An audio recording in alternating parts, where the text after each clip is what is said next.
오민혜 변호사님께서 발제하신 6쪽 하단에 있는 그 정교조 본부 또는 지부의 통일위원회 당사자가 바로 저희입니다.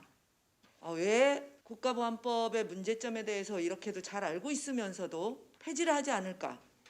왜 그렇게 잘 알고 있으면서도 폐지 운동에 나서지 않을까? 저는 굉장히 많은 고민을 하면서 국회의원들이나 법관들은 국민을 두려워하지 않는구나 라는 생각을 했고요. 그리고 폐지 운동이 전 국민적으로 일어나지 않는 것은 아직 많은 분들이 우리 아이들의 삶을 걱정하지 못하고 있구나. 자기 앞에 발등에 불을 끄기에 급급하구나. 이런 생각을 했습니다. 사실 국가보안법을 저는 과거의 문제나 통일의 문제 충분히 많은 분들이 공감하고 지적하고 있고요. 저는 교육의 문제와 우리 아이들의 미래의 문제로 바라보아야 된다고 생각합니다. 우리 아이들은 모든 가정에서 성장하고 있고요. 그리고 민주주의자는 저절로 자라나지 않습니다. 민주주의자가 민주주의자를 키우는 거죠. 민주시민교육을 하자라는 이야기가 촛불 항쟁 이후에 제기되었고요.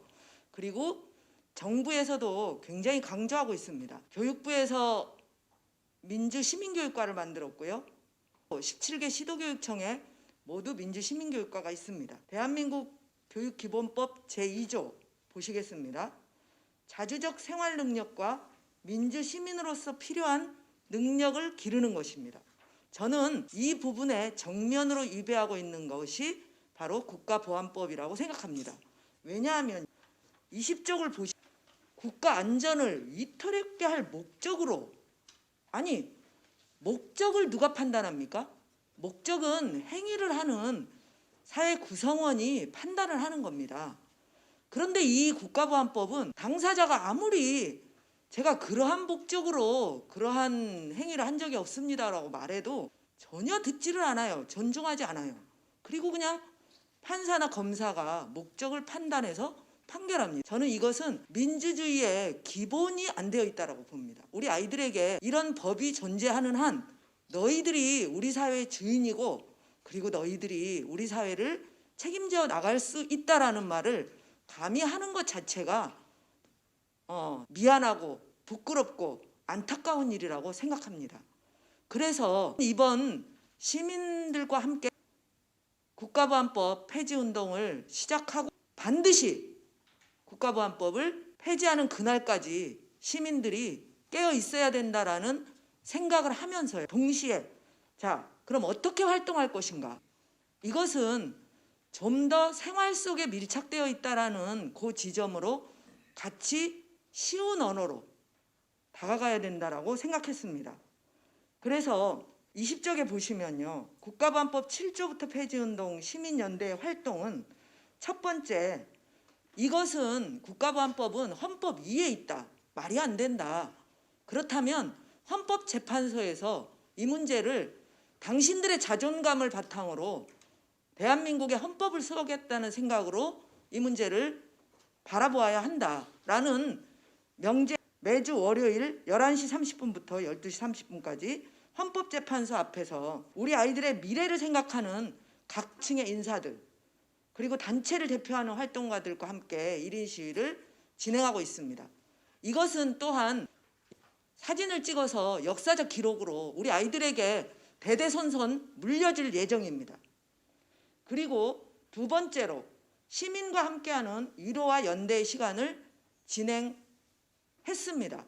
저는 이 위로와 연대의 시간을 지난 7월 8일 하고 나서 제가 너무나도 마음이 아프기도 하고 또한 이런 시간이 우리에게 필요하다고 생각했습니다. 그동안 국가보안법 피해자와 그 가족들은 낙인 효과가 엄청나기 때문에 그냥 자기 나름대로의 투쟁과 눈물 속에서 지내왔습니다. 저는 국민들이 촛불을 들었던 시민들이 당신들만의 잘못이 아니다.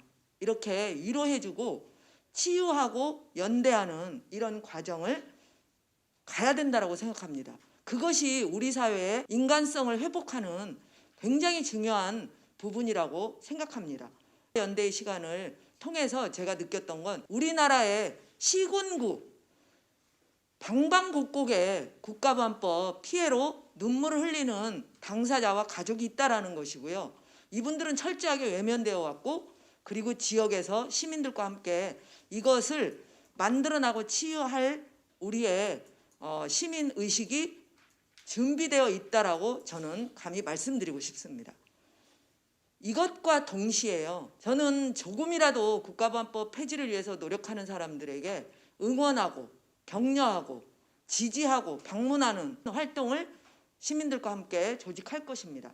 그 첫 번째 과정으로 이 어려운 이 시기에 지난 11월 5일 저희가 국가보안법 토론회를 국회에서 7조부터 표현의 자유와 국가보안법, 저희가 이런 제목으로 토론회를 국회 안에서 했는데요. 저희는 정말 놀랐습니다. 16년 만에 처음으로 국회 안에서 토론회가 이루어졌다는 거예요. 그래서 저는 그 토론회에 함께 해주신 국회의원들께 정말 감사드리고 감사하다는 말씀을 또 우리 시민의 이름으로 이해가 가기 전에 꼭 말씀을 드릴 예정입니다. 그리고 더불어서 다소 미흡하지만 국가보안법 7조 폐지를 하신 이규민 의원, 어제 저희가 국가보안법 7조부터 폐지운동 시민연대 대표단 독립유공자의 김삼열 회장님을 모시고 7, 8분이 의원실 방문을 했습니다. 방문 목적은 정말 지지하고 감사하다는 이야기를 표명했습니다. 그리고 시민이 나서서 도와서 함께 이 문제를 풀어가 보자. 무엇을 우리가 했으면 좋겠는지, 그리고 어디까지 지금 국회 안에서는 진행이 되고 있는지 허심탄회하게 함께 이야기를 나누는 시간을 가졌습니다. 앞으로도 그런 방식으로 활동해 나갈 것입니다.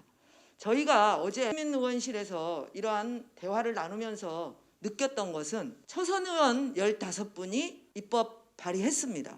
저는 중진 의원들이나 민주당 지도부에서 초선 의원들이 이렇게 발의한 것에 대해서 사실은 너무 다행스럽게 여기고, 그리고 말씀하시기에도 훨씬 좋으리라고 생각했는데 오히려 좀 더 적극적으로 또 당 지도부와 그리고 중진 의원들과의 만남, 그리고 또 촉구, 이런 것들을 계속해야 될 필요성을 정확하게 느꼈습니다. 그리고 2021년 1월 시민단체만이 아니라 국회의원들과 함께하는 기자회견을 준비할 예정입니다. 그리고 세 번째 부분에서 아마 게임의 전환이라는 다큐 영상, 오늘 그 제작하신 분들도 오셨다가 광주 상영회가 있어서 가시겠다고 아까 인사 나눴는데요. 이러한 영상들을 만드는 청년들이 있습니다.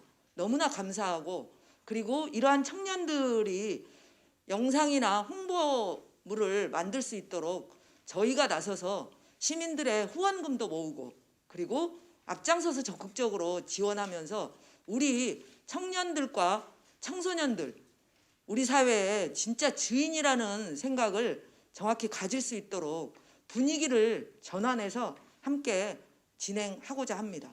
저희들의 실천 계획은 여기까지 있고요. 그리고 아주 쉬운 일반 시민들이, 중학생들조차도 읽어보면 바로 알 수 있을 정도로 국가보안법 왜 폐지해야 되는지에 대한 홍보 자료를 만들어서 전 국민의 손바닥에 다 볼 수 있도록 그렇게 진행할 예정입니다.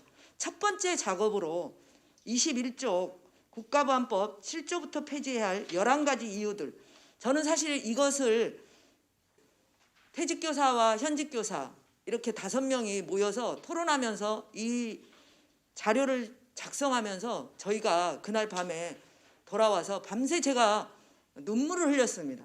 왜냐하면 정말 너무나 말이 안 되는 일들이 많이 있는 거예요. 이걸 우리 국민들이 모르기 때문에 아직 나서고 있지 않는구나.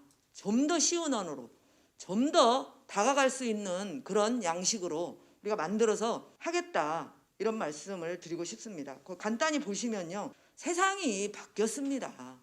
SNS가 세계적인 정보를 공유하고 있습니다. SNS로.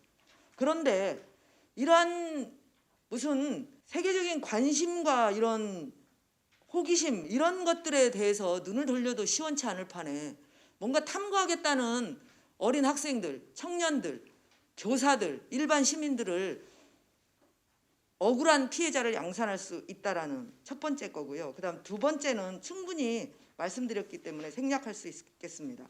그리고 세 번째, 제가 재판을 받으면서 느꼈던 것은요.